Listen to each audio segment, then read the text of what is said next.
ito po ay mapapatunayang totoo, ito po ay nakakabahala dahil hindi dapat nagkakaroon ng pagdududa ang taumbayan sa ating justice system. Considering na ito po ang isa sa pinakamahalagang ah, ahensya upang maiwasan at matugunan ang issue about sa korupsyon sa bansa. At tayo naman po ay nananalig at nagtitiwala sa kakayahan ni Ombudsman Boying Rimulya.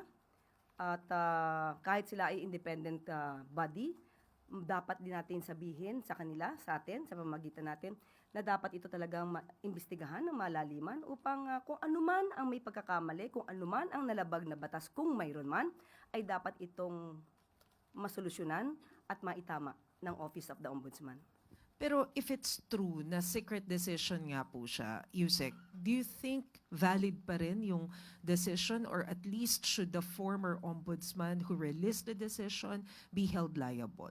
Depende po sa sitwasyon. Mahirap po kasi mag-speculate ngayon. Pero kung may nalabag po ito at halimbawa po ay hindi po nabigyan ng kopya ang mga parties, yung pong time para mag-file ng anumang aksyon, let's say motion for reconsideration regarding the said decision, ay hindi naman po umaandar.